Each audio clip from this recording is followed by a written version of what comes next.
इसके लिए अभी इस सिस्टम में कि अंदर से पास आएगा तब आप अंदर जाओगे। मतलब सचिवालय गेट पर अगर आप खड़े हैं और अंदर से पास नहीं आया, आपको अगर हमें मान लें कि पीडब्ल्यूडी के सचिव के पास जाना है, आपने कहा कि मेरे जो है नौगांव के फलाने गांव में जो है सड़क नहीं है, उस समस्या, लेकिन अगर उस सचिव के यहाँ से पास नहीं मिला आपको, आपकी एंट्री नहीं हो सकती।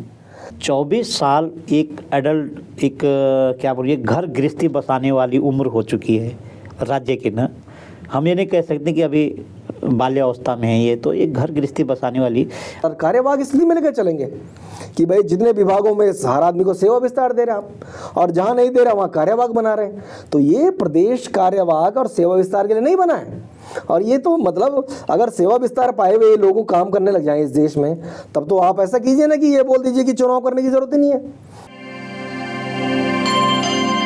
नमस्कार, आप देख रहे हैं उत्तराखंड टाइम। मैं हूँ आपके साथ प्रेम पंचोली। आज हमारे स्टूडियो में बहुत ही सीनियर जर्नलिस्ट हैं गजेंद्र राउत जी। आपका बहुत बहुत स्वागत है। हमने एक बार पहले भी आपसे बातचीत की थी और दोबारा हमने इसलिए आपसे निवेदन किया कि राज्य की उम्र 24 साल पूरी हो गई है और 25वें साल प्रवेश कर गया है, और 25वें साल की जब गिरह होगी तो हमारे नौजवान मुख्यमंत्री कह रहे हैं कि बहुत बड़ा सेलिब्रेशन होगा।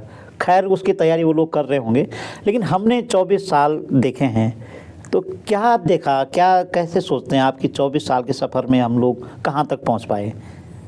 ऐसा नहीं कि सब कुछ खराब ही हुआ हो जी। मेरा मानना है कि बहुत सारी चीज़ें बदली हैं जी, लेकिन चूँकि जो सिक्के का दूसरा पहलू है उस पर एक पत्रकार के नज़रिए से हमारी गंभीरता इसलिए जाती है। हम चाहते हैं कि सब कुछ यहाँ चाक चौबंद होना चाहिए, हर घर में रोज़गार होना चाहिए, हर गांव में सड़क होना चाहिए, कोई जो है प्रसूता सड़क में उसका दम नहीं तोड़ना चाहिए। अभी बस गिरी तो पता चला कि आसपास कोई हॉस्पिटल ही नहीं है, और फिर पता चला आपको कि वहाँ पर कोई चेक करने वाला नहीं कि बस ओवरलोडेड है। ये मालूम नहीं कि हम ये चाहते हैं कि जो पहाड़ की जो विधानसभाएँ वो कम ना हो, हमारा आदमी पलायन करने को मजबूर ना हो। वो सब जो तमाम सवालात जब हमारे मन में आते हैं तो इस 25वें साल में जब प्रवेश कर रहे हैं, उस बीच ये सब चीज़ें इसलिए हमें आज कचोट रही हैं क्योंकि हम ये सुन रहे हैं कि कोई सचिवालय में दीमक जोशी नाम का आदमी है। वो दीमक जोशी घोषणा करता है कि उत्तराखंड के आम आदमी को जो है एंट्री बंद होनी चाहिए, आम आदमी सचिवालय के अंदर नहीं जाना चाहिए। तो कोई बाहर का व्यक्ति अगर ये बात कहता, हमारा मानना जिसके यहाँ इमोशन नहीं है, जिसने यहाँ जन्म नहीं लिया है, जिसको उत्तराखंड की कृपा से नौकरी नहीं मिल रही है, तो हो सकता है कि एक बार के लिए उनको जो है माफ़ किया जा सकता है। लेकिन जो व्यक्ति उत्तराखंड होने के नाते ही ये सब यहाँ पाया हो और वो आज अगर ये कहने की हिम्मत कर रहा है कि यहाँ सचिवालय में जो है आम आदमी की एंट्री बंद होनी चाहिए, तो निश्चित रूप से सवाल वहीं से खड़े होते हैं। और ये सवाल तब खड़े होते हैं कि जब एक और सरकार कह रही है कि बहुत शानदार जश्न होना चाहिए, बहुत आगे हम बढ़ गए हैं, बहुत सारी उपलब्धियाँ हैं, लेकिन फिर यही सवाल आता है कि आखिरकार ये विधानसभा, ये सचिवालय, ये विधायक निवास, ये मुख्यमंत्री निवास कहाँ से बने? ये सब शहीदों के खून से बने हुए हैं। ये कोई सामान्य प्रदेश नहीं है। और जो शहीदों के खून से बना हुआ जो प्रदेश है, उस प्रदेश में अगर 25वें वर्षगांठ में आप जा रहे हैं और वहाँ इस प्रकार की बातें आ रही कि सचिवालय में आम आदमी नहीं आएगा, उसकी एंट्री रोको, उसको अंदर नहीं आना है, तो फिर सवाल पूछते हैं कि ये प्रदेश किसके लिए बनाया गया? यही तमाम चीज़ें हैं।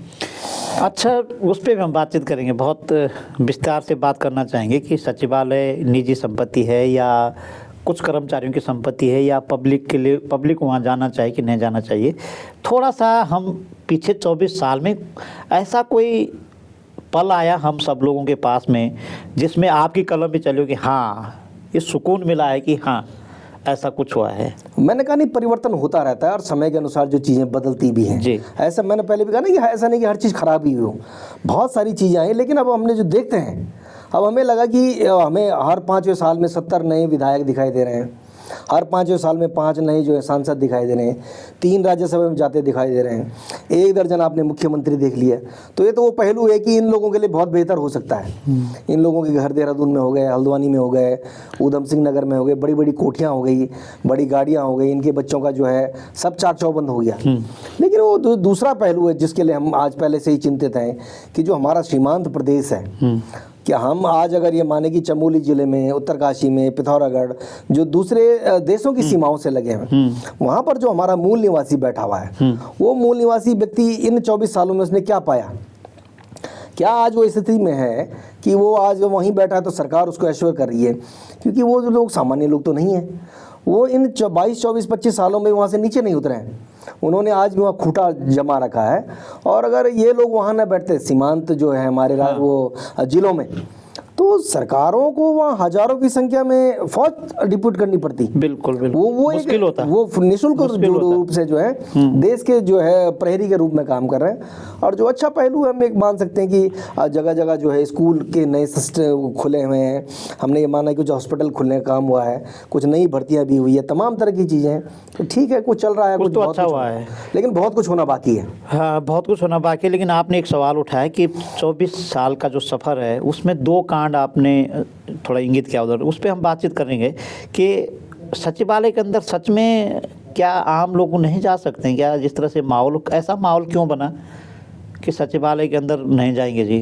क्या होता है सचिवालय के अंदर? आम नागरिक को तो लगता है कि मैंने देखा कई बार कि दूर दराज गाँव का आदमी जब सचिवालय में आता है, उसका काम सचिवालय के अंदर जिसके लिए आए वो हो ना हो, लेकिन वो खुश हो किस लिए जाता है कि मैं आज अपने प्रदेश के सचिवालय में गया।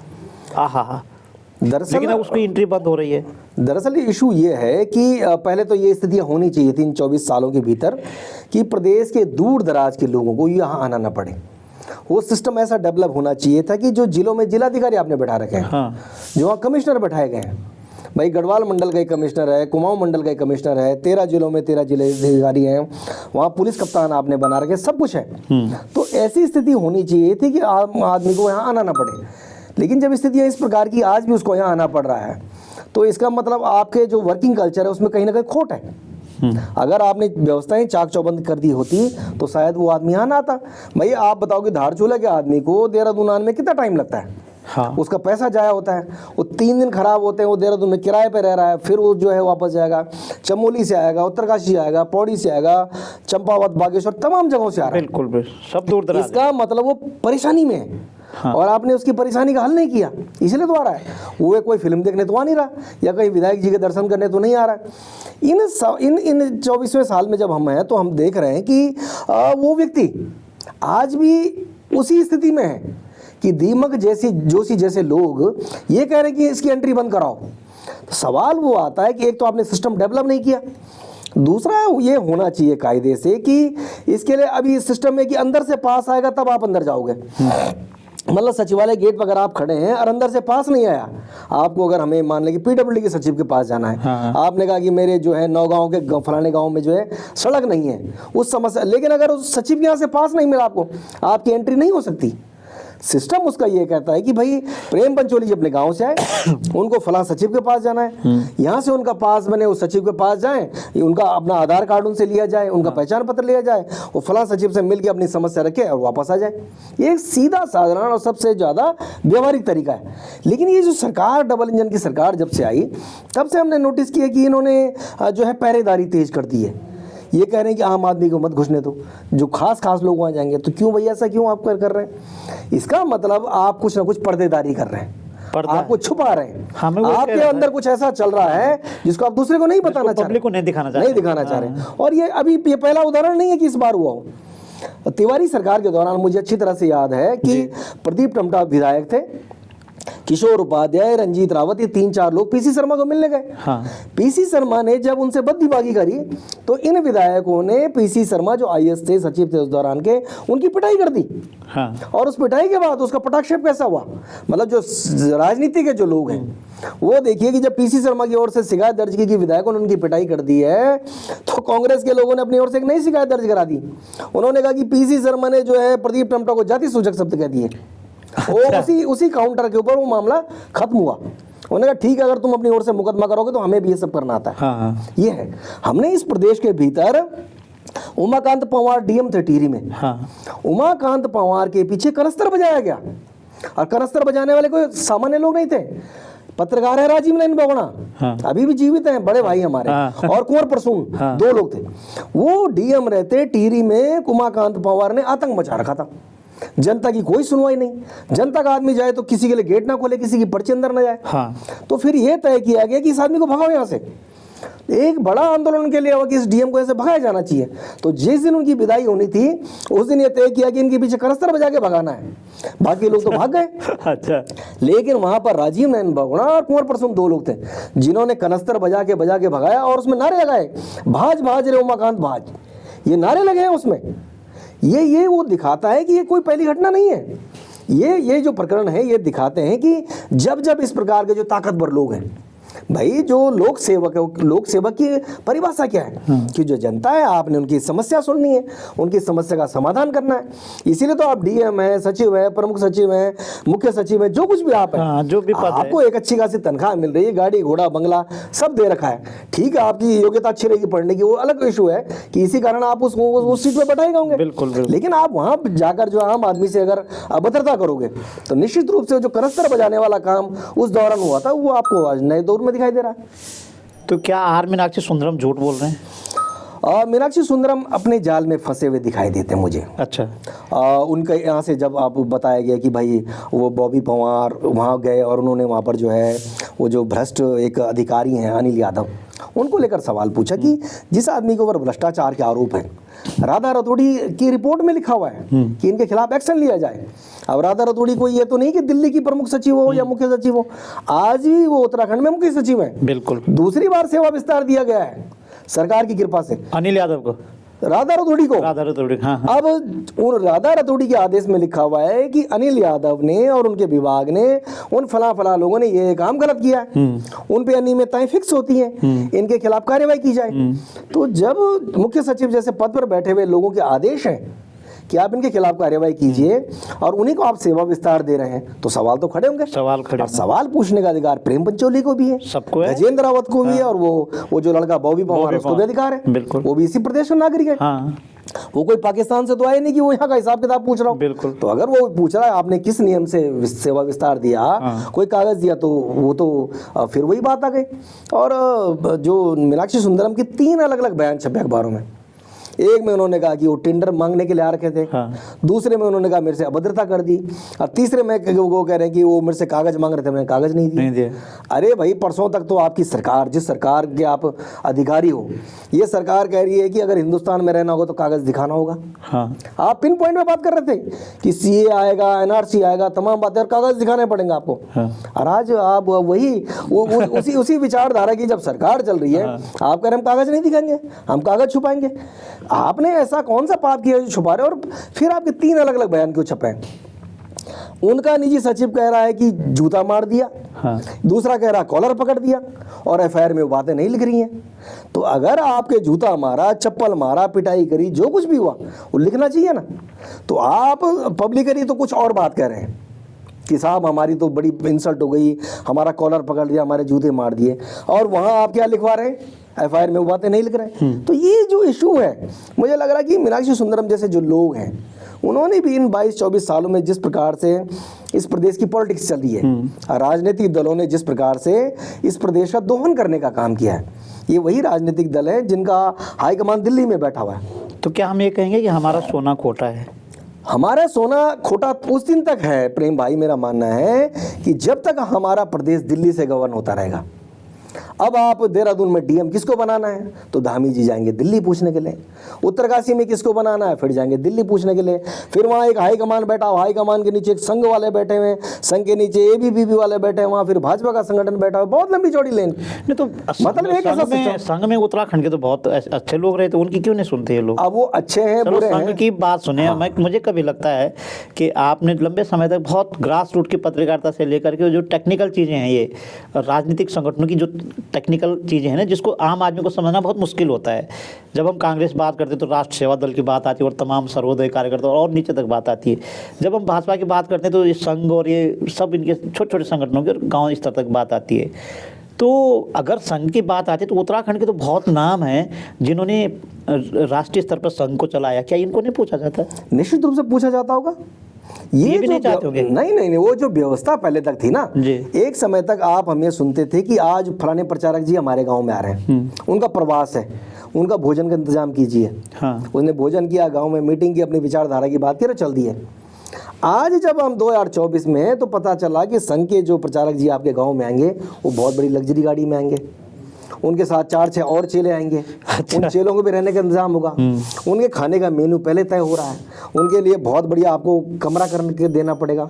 उनकी जितनी भी आशाएं अपेक्षाएं वो आपको पूरी करनी पड़ेगी। तो संघ आज वो वाला संघ नहीं बच गया अब, जिसकी आप किसी दौर में कभी आप बात करते हैं, वो आज पूरी तरह हाईटेक हो गए हैं। उनके भी हाईटेक दफ्तर हैं, वो भी एक लग्जरियस जीवन जी रहे हैं और उसी अंदाज में काम कर रहे हैं। तो जाहिर है ये जो लोग हैं जिनकी सिफारिशों पर आप पुलिस कप्तान बनाए जा रहे हैं, डीएम बनाए जा रहे हैं, कलेक्ट्रेट बनाए जा रहे हैं, आपको जो है आयुक्त बनाया जा रहा है, तमाम पोजीशन दी जा रही हैं, तो आपको अब वो एक नया चैनल खोल गया कायदे से हो कि उनकी भी जो अपेक्षाएं हैं वो भी पूरी करनी पड़ेंगी। उनका फ़ोन भी आपको सुनना पड़ेगा कि संघ के फलाने आदमी का फ़ोन आ रखा, साहब इन योजनाओं पे काम होना है। इस स्तर पे चीज़ें आ गई हैं। इसलिए मेरा मानना है कि चीज़ें जो है विकृत होती हमें दिखाई दे रही हैं। ओहो, तो जो ये फिर हम वापस आते हैं तो आर मीनाक्षी सुंदरम पे भी कहते हैं कि तो आरएसएस का आदमी है। अब सुंदरम आरएसएस के आदमी है या कांग्रेस के आदमी है, किसी की बात को रोक रहा हूँ मैं इसलिए कि जब वो उत्तरकाशी के डीएम थे तो उस समय बरनावत का बड़ा घटना घटी और कई सारे लोगों के बहुत नुकसान हुआ उत्तरकाशी जिले में। तो तब उत्तरकाशी के डीएम थे वो, तो बरनावत में जो पैसा आया उसमें उसका जो गबन हुआ उसमें भी आर मीनाक्षी सुंदरम का नाम आया। तो पता चला कि ये भी संगठन का आदमी, आरएसएस का आदमी है। अब मैंने कहा ना कि चूंकि अपेक्षाएं बदल गई हैं, अब वो वाला संघ नहीं रह गया जिसको एक सीधी लाइन पर चलना था, विचारधारा की बात करनी थी, देश प्रेम की बात करनी थी। उनको भी ये महसूस हो गया सब चीज़ें अर्थ से जुड़ी हुई हैं। और अगर उस दौर में जब आप वर्णावत की जिक्र करते हैं तो मुझे लगता है करीबन 300 करोड़ रुपए इसके लिए आया था। हाँ, आज भी उत्तरकाशी का हर आदमी जानता है कि वो 300 करोड़ रुपए कहाँ गए। वो सब चीज़ें स्पष्ट है सामने। हाँ, दिखाई दे रहा है। और सिर्फ वहीं भी उनका नाम नहीं आया। आपने कुछ दिन पहले देहरादून में देखा, सचिवालय के बगल में एक स्कूल है, उस स्कूल के ग्राउंड में वो पार्किंग बनवाने वाले थे, स्कूल की लीज खत्म कर रहे थे। यही सुंदरम का लिखित पत्र है। हाँ। भैया सुंदरम साहब को अगर स्कूल बंद करवाने हैं और ये तो एजुकेशन सेक्रेटरी रहा है भाई, वो आप किसी भी कुछ भी बन जाओ, आपकी जो नीयत है ना वो जब तक साफ नहीं होगी तो तब तक आपके डिसीजन ऐसे होंगे। और अगर सुंदरम का वो डिसीजन सही होता कि आप स्कूल की लीज खत्म करके उसके प्लेग्राउंड में जो है पार्किंग बना रहे हैं, किसके लिए बना रहे थे आप? मतलब आप ये भी भूल रहे हैं कि वहाँ 2-3 हज़ार बच्चे पढ़ते हैं, उन बच्चों का भविष्य का होगा, कल वो कहाँ जाएंगे नहीं जाएंगे। और देखिए उनके उस निर्णय के ऊपर धामी जी को बैकफुट पर आना पड़ा।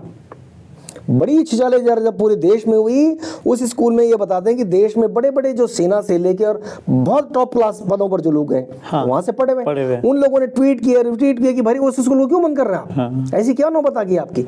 उसके बाद वो उनका जो पत्र था उसे डस्टबिन में डाला गया। उस स्कूल की जो लीज खत्म हो गई थी उसको बढ़ाया गया। उससे एक कदम और आगे जाके पुष्कर सिंह धामी की पत्नी खुद इस स्कूल में गई।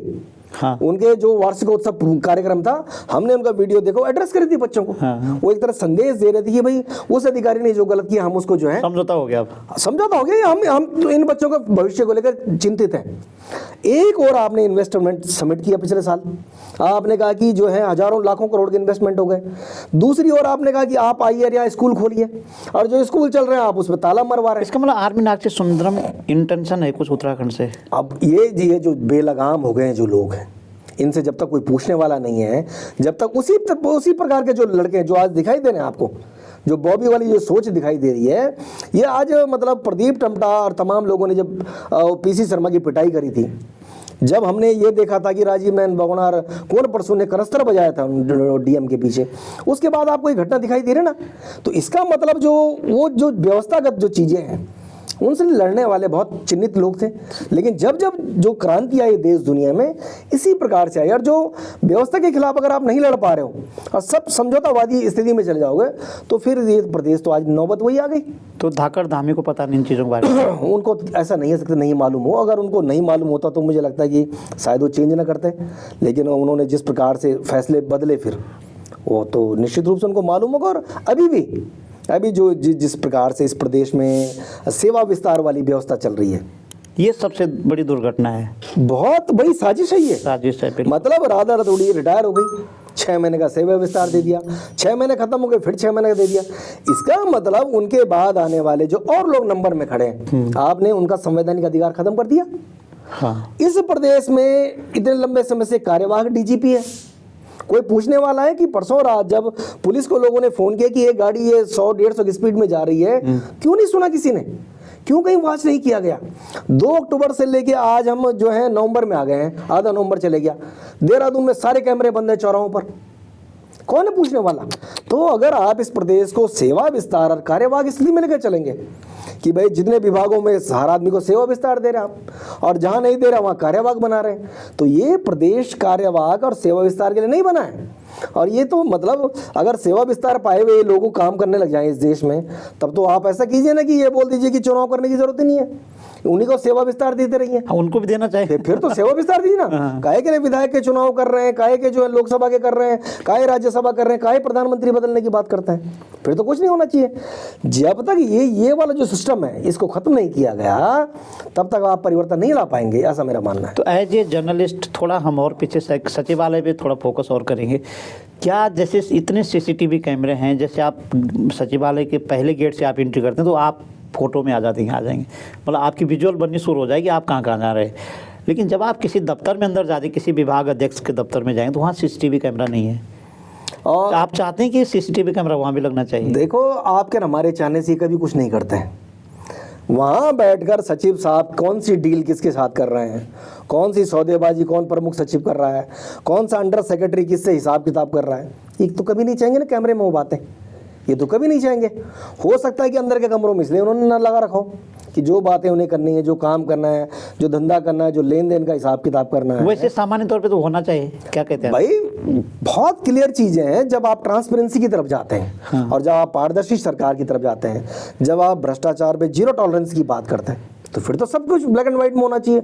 उसका तो बाहर एक बड़ी स्क्रीन लगनी चाहिए, लाइव टेलीकास्ट होना चाहिए, हाँ। लोगों को देखना चाहिए कि अंदर जो सचिव वहाँ बीड़ी पी रहा दिन भर बैठ के कि कुछ काम भी कर रहा है, कौन सा सचिव वहाँ बैठ के दारू पी रहा है, कौन सी वहाँ की उस सचिवालय में इतनी सारी हरकतें आपने पहले भी देखी। हाँ बिल्कुल बिल्कुल, इतनी सारी मतलब वो सब बातें भी आई हैं जो बोली नहीं जा सकते। नहीं वो बोली नहीं, हमने तो लिखा उनके ऊपर। नहीं वो तो है, हमें उन व्याभिचारियों के ऊपर, वो जो जितने भी दुष्कर्मी थे उनके एक एक के नाम भी लिखे, उनकी फोटो भी छापी, और तमाम तरह काम हमने किए जीवन में।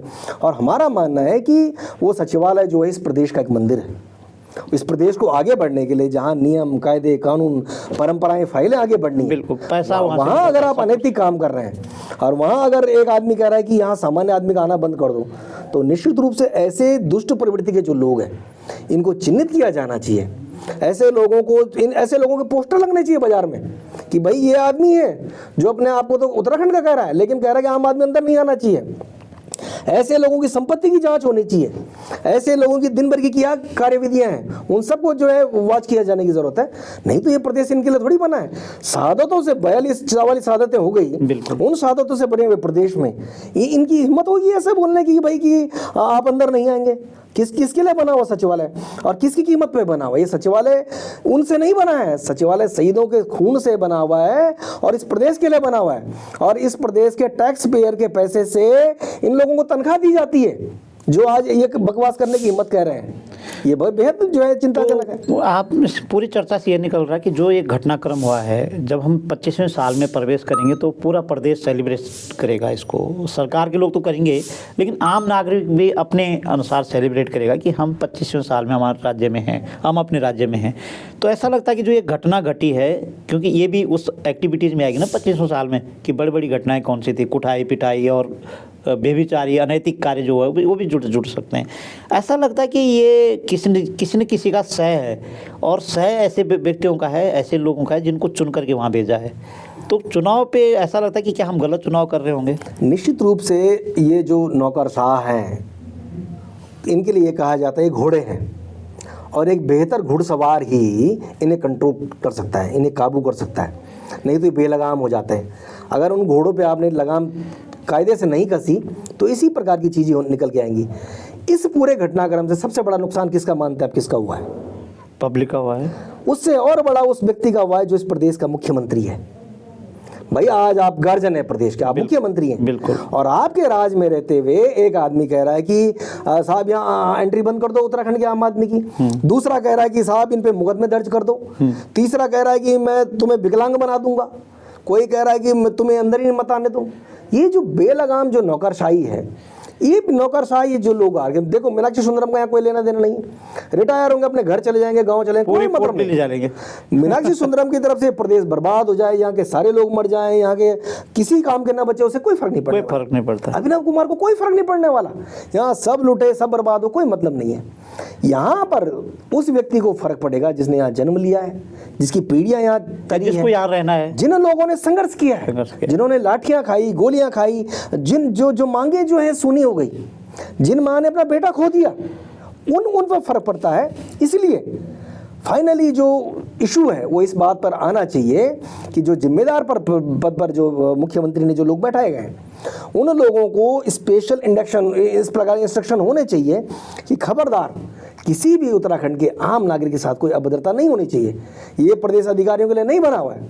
अधिकारी मैं भी कह रहा हूँ, ये अधिकारी अभी भी हमारे टैक्स पेयर के पैसे से इनको तनख्वाह जा रही है, उनकी कृपा से इनकी नौकरी है। ये प्रदेश में बनता तो हो सकता है इनकी बारी भी ना आती कहीं, ये कहीं दूसरी जगह बहुत छोटी पोजीशन पे बैठे होते हैं। तो इसलिए इन तमाम चीज़ों को ध्यान रखने की ज़रूरत है। तो जनता को कहने की ज़रूरत है कि आप अच्छा घुड़सवार चयन करें। और जनता घुड़सवार अनट्रेन है नहीं, दरअसल होता क्या है कि अभी आपने देखा कि 2 उपचुनाव हुए यहाँ पर जी, मंगलौर और बद्रीनाथ में जी, और जनता ने अपना मैंडेट दिया, जनता ने सरकार को हराया। और उसका क्या इम्पैक्ट आया?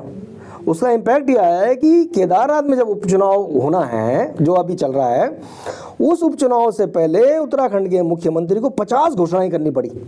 50 घोषणाएं, घोषणा भी हुई, तुरंत बजट जारी किया गया, तुरंत काम एलोकेट किया गया, आपदा मद से पैसे बांटे गए, सारी मशीनरी वहाँ लगानी पड़ी। क्यों? उनको पता चलेगा जनता नाराज है।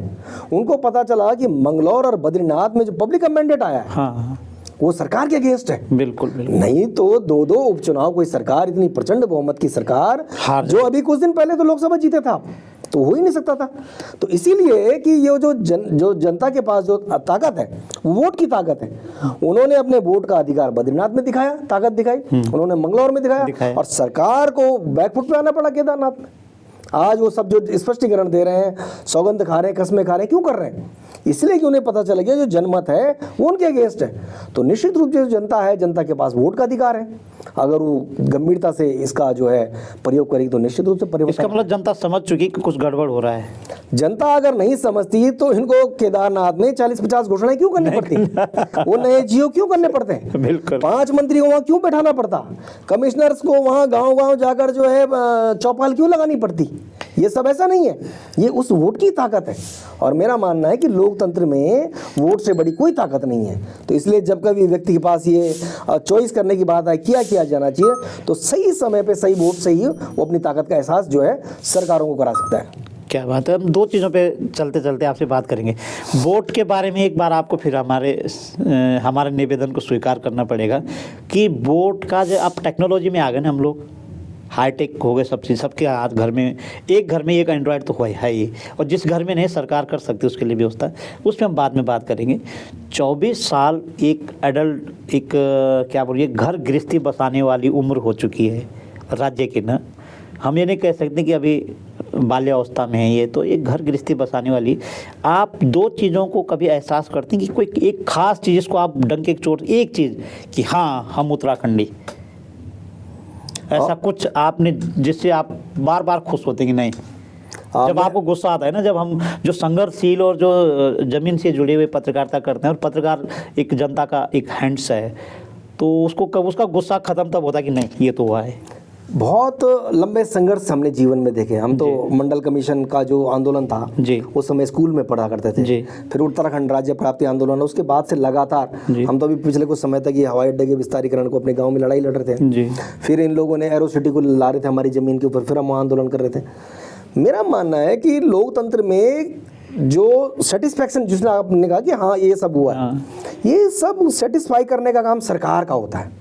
सरकार को ये एश्योर करना चाहिए, जैसे कि अभी धामी जी कह रहे हैं कि हमने 18,000 जो है सरकारी नौकरियां दी है, उनके पास आज आंकड़े बताने के लिए। उन आंकड़ों के पीछे की जो हकीकत है वो भी आपको जाननी चाहिए। वो आंकड़े ऐसे नहीं आए हैं, उन आंकड़ों के पीछे वो भी है जो नकल विरोधी कानून उन्होंने बनाया। उस नकल विरोधी आंदोलन के पीछे वो बेरोजगार लड़कों का जो हुजूम था सड़कों पर, जिन्होंने लाठियां खाई, वो भी एक, जिनके प्रेशर में कानून आया, उनके पीछे बहुत सारे लोगों का कंट्रीब्यूशन होता है। ये कोई भी चीज़ एक व्यक्ति कारण नहीं होती है। सरकार अपनी पीठ थपथपा सकती है कि भाई आज हमारे पास 18,000 का नंबर है बताने के लिए, लेकिन उस 18,000 के नंबर तक पहुंचाने के लिए उन लड़कों ने, उन लड़कियों ने जिन्होंने लाठियां खाई सड़कों पर, जिनको इन्होंने जेल डाला, उनका संघर्ष तो आप भुला नहीं सकते। जहां तक आपने कहा कि अपने प्रदेश में होने का फख्र होना चाहिए, हम तो हर दिन फख्र महसूस करते हैं और डंके की चोट पर कहते हैं। हमने तो पत्रकारिता से इधर जाते हुए ये माना कि पत्रकार तो बहुत बाद में है, पहले में इस प्रदेश के नागरिक हैं। मूल निवास और भू कानून को लेकर मैंने खुद के देहरादून में होर्डिंग लगाए। मेरा मानना है कि जो सरकार है यहाँ बैठी हुई है, इन लोगों की आते आते नजर पड़ेगी तो उनको कुछ ना कुछ लगेगा। और उसका एक जो मुझे बहुत पॉजिटिव लगा, कल मुख्यमंत्री गैरसैंण में थे, भू कानून पर वहाँ चर्चा हो रही है। तो इसका मतलब जो हम चाह रहे हैं, जो हो रहा है, मैसेज वहाँ जा रहा है, शिक्षण हुआ है निश्चित रूप से। तो हम वहाँ तक जो है मैसेज को है कन्वे करने में जो है कामयाब हुए हैं। आप कभी दुखी हुए कि यार इस राज्य को क्या ये नहीं होना चाहिए था हमारे राज्य में? दुखी नहीं होना चाहिए। मेरा मानना है कि वो संघर्ष का एक पार्ट है। दुखी होने से समाधान नहीं निकलने वाला। अगर मैं दुखी होकर घर बैठ जाऊं कि साहब वो तो जो है एक तरफ कांग्रेस पार्टी की सरकार है, एक बीजेपी की है, ये सब बारी बारी से लूट खा रहे हैं, ये कर रहे हैं, तब तो आदमी घर बैठ कर डिप्रेशन में चले जाएगा, कुछ नहीं कर पाएगा। मेरा मानना है कि व्यवस्थागत जो प्रश्न है उनको लेके हमें अपनी बात रखनी चाहिए। जो जनता के जो सवाल हैं, उन सवालों को सरकार तक वो कैसे पहुँचे, जो भ्रष्ट लोग हैं वो कैसे बेनकाब हों, इस पर अब फोकस करना चाहिए। तो दुखी होने का तो कोई सवाल ही नहीं होता है। हमने चूंकि बहुत संघर्षों से इस प्रदेश को पाया है, तो हम इस प्रदेश के लिए दुखी नहीं हो सकते। हाँ, ये मेरी जिम्मेदारी कि मैं अपने प्रदेश को आज कैसे बचाऊं, जो आने वाली पीढ़ी उस प्रदेश के लिए प्रदेश और कैसे बेहतर हो, यहाँ की पॉलिसियाँ और कैसे मजबूत बने, ताकि कल के दिन हमें लगे कि भाई कल ये ना कही कि यार जब तुम्हारी उम्र के दौरान गोदी मीडिया का दौर था तुम क्या कर रहे थे। उस दिन भी लोग याद करें कि भाई उस दिन भी कुछ लोग ऐसे थे जो जनता के सवालों को सरकार तक पहुंचाने का काम करते थे। तो इसलिए मेरा मानना है कि दुखी होने वाली बात नहीं, बल्कि ये संघर्षों को एक आगे बढ़ाने का सवाल हुआ। ये कलंक कैसे मिटेगा जो सचिवालय कांड हुआ अभी? ये सारी जिम्मेदारी सरकार की है। इस सरकार को तय करना है कि ये जो परसेप्शन बना है, अब सरकार ने क्या है कि आनंद फानन में उनके ऊपर मुकदमे लगा दिए और कुछ गिरफ्तारी की धाराएं भी लगा दी, और आज मुकदमा हुआ, दूसरे दिन उनको फ़ोन करके बुला दिया थाने में कि बयान देने आओ, फिर बयान हो गए, फिर उनके ऊपर एक और मुकदमा लगा दिया। मेरा मानना है कि मुकदमों से आप कुछ दिन तो डरा सकते हैं व्यक्ति को, लेकिन फाइनली ये देखा जाता है कि हाई कोर्टों में बड़ी बड़ी लताड़ पड़ी सरकार को। इससे पहले मुझे ध्यान है कि इन बॉबी पवार वगैरह पे जब बागेश्वर में मुकदमा दर्ज हुआ था, उसको लेकर हाई कोर्ट ने बड़ी कड़ी टिप्पणी दी है। जब सरकार ने कहा है कि वहाँ दुष्प्रचार कर रहे थे, पर्चे बांट रहे थे, कुछ कर रहे थे, तो कोर्ट ने माना है कि चुनाव में आदमी सवाल नहीं पूछेगा तो कब पूछेगा, चुनाव में पर्चे पोस्टर नहीं बांटेगा तो कब बांटेगा, वही तो उसके पास अवसर है अपने सवाल पूछने का। आप हमारे गांव में प्रधान का चुनाव लड़ रहे हैं, आप चुनाव लड़ने आएंगे तो हम तो आएंगे ना आपको पूछने कि प्रेम भाई ये आपका घोषणा पत्र है, आपने क्या किया, क्या किया। अब आप बोलो जी आपको सवाल पूछने का अधिकार नहीं है। हमने देखा बागेश्वर के डीएम ने तो इतनी रिस्ट्रिक्शन लगा दी कि दूसरे जिलों के पत्रकार भी वहाँ नहीं एंट्री बंद करा दी गई थी। तो आप जब तक दमनात्मक कार्रवाई करेंगे उससे समाधान नहीं निकलेगा। सरकार को यह मानना पड़ेगा कि जो लोग आज सड़कों पर आंदोलन कर रहे हैं, भाई वो लड़के क्या कह रहे हैं कि आपने जो है आयु सीमा में थोड़ी छूट दे दीजिए। जब उत्तर प्रदेश सरकार दे रही है, हिमाचल प्रदेश सरकार दे रही है, तमाम लोग ये मान रहे हैं कि कोविड के कारण व्यवस्थाएं बिगड़ी है, 3-3, 4-4 साल में आपने एग्जाम नहीं कराए, तो जो बच्चा 2022 में कंपटीशन देने लायक था वो 24 में इसलिए नहीं था, आपने परीक्षा नहीं कराए थे। नहीं हुआ। भाई जब आप परीक्षा ही नहीं कराए तो वही तो कह रहे हैं कि 2 साल का आप समय बढ़ा दीजिए। बिल्कुल। आप वो कह रहे हैं कि जो लड़कियां हैं इनकी उम्र बढ़ा दीजिए, उनको भी तो पुलिस में नौकरी करने का भैया जज्बा होगा, काम करना चाहते हैं। आप इतनी छोटी छोटी मांग को लेकर जो है चीजों को अगर कॉम्प्लिकेट करेंगे तो मेरा मानना है कि युवा महोत्सव मनाने से कुछ नहीं होगा। अगर युवा महोत्सव का कोई कंक्लूजन निकालना है तो धामी जी को तो अभी युवा महोत्सव अगर खत्म भी हो गया या होने वाला है, इस बीच घोषणा करनी चाहिए युवा मुख्यमंत्री का युवा महोत्सव। भाई उनको बताना चाहिए कि मैं तुम सब बच्चों को, युवाओं को एक तोहफा दे रहा हूँ, मैंने तुम्हारी इतनी सीटें बढ़ा दी है, मैंने आयुष्य में तुम्हारी इतनी शिथिलता कर दी है, किसको फायदा होगा? इसी प्रदेश के लोग तो हैं, वो कोई पाकिस्तानी नहीं है। अगर आप उनके हित में इतना अच्छा निर्णय करोगे तो वही बच्चे तो आपका जयकारा लगाएंगे कल के दिन, उनका परिवार लगाएगा, उस तमाम लोग करेंगे। तो मेरा मानना है सरकार को ऐसा करना भी चाहिए। बिल्कुल, सरकार को ऐसा करना चाहिए। वरिष्ठ पत्रकार गजेंद्र राउत का कहना यही है कि 25वीं सालगिरह जब हम मनाएंगे तो हमारे पास बहुत सारी चीज़ें कहने के लिए होनी चाहिए। बेरोजगारों के जो डिमांड है वो हमारी पूरी होनी चाहिए। सचिवालय का जो वर्क कल्चर है उसमें तब्दीली होनी चाहिए और वहाँ पे सहानुभूति और प्रेम, व्यवहार, सौहार्द, अनुशासन, ये सब वहाँ पर सिस्टमेटिक ढंग से होना चाहिए, ऐसा गजेंद्र राउत कहते हैं। बहुत बहुत धन्यवाद राउत जी आपका। अगली कड़ी में ऐसे ही किसी खास शख्सियत से आपसे रूबरू करवाऊंगा। अनुमति दीजिए, नमस्कार।